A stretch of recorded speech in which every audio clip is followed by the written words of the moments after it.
Cabo de Cruz rendeulle homenaxe ás vítimas da ditadura franquista. Un monólito lembra agora os nomes de 18 veciños que sufriron represión, cárcere ou morte pola súa defensa da democracia e da república. Unha pedra tallada cos nomes de 18 homes de Cabo da Cruz mantén viva a memoria dun pasado de loita, dor e dignidade. No lugar da Pontella do Río de Abaixo, onde o 29 de xullo de 1936 foron recibidas con protestas as tropas fascistas, celebrouse un acto de lembranza e xustiza.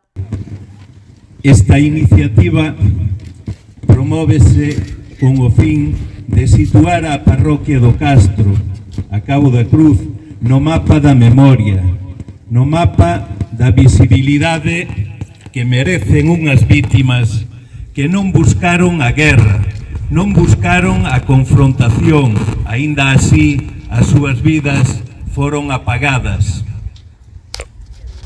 Aos familiares tamén lles chega quizáis un pouco tarde, pero agardamos que encontren reflectido neste acto a honestidade con que vai dirixido. O monólito é unha iniciativa da Asociación Agamela, que desenvolveu un longo traballo de investigación coordinado por Antón Vidal. A documentación recompilada verá a luz nun libro que xa se entregou en borrador ás familias. Rebeca Viturro, bisneta dun represaliado da dictadura, adicou unhas palabras de simbolismo durante a homenaxe. Entón, eu aínda entro por xeración neste trauma xeneracional, porque eu lembro moi ben como o meu avó contaba certas cousas relacionadas coa falta de seu pai na casa, a pesar de que o meu avó era tan pequeno, e máis o que pasou despois durante a propia dictadura, sobre todo diso, non? O mellor queixarme eu de pequena, claro, se unha nena, o mellor tes 8 ou 9 anos, chegas da escola e dis, aboa, teño fame, e meu avó decir, non sabes o que é a fame. E ese tipo de cousas quédanse, non? E anos despois, sinto que me emociono, pero anos despois entendes o que implica todo iso, o que supuxo para a familia. No acto tamén interviu Luís Ruiz, o tenente de alcalde de Boiro, que enmarcou a importancia destes actos para lembrar esa memoria histórica que nos atañe. E quen, ademais, asegurou ser familiar dun represaliado. Non esquezamos nunca que o que defenderon aqueles 18 homes segue a ser actuar a igualdade, a xustiza social, a solidaridade e a liberdade.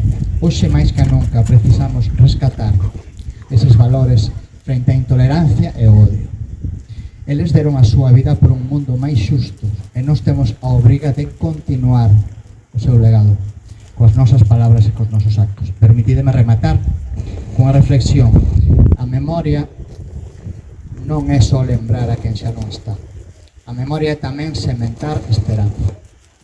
Cando dicimos os seus nomes, cando costamos as súas historias, cando recoñecemos o seu sacrificio, estamos construindo un futuro no que nunca máis se repitan aquelas injustizas. Por iso, hoxe, ao pechar este acto, non falamos de morte, senón de vida. Non falamos de derrota, senón de dignidade.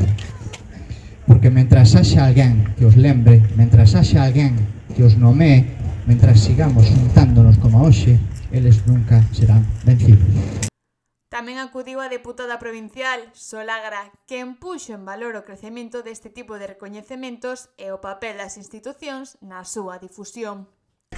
Eu teño que decir que como a historia a escribiron os vencedores, moitas veces segue aparecendo así nos libros de texto que estudan nas escolas de todo o Estado.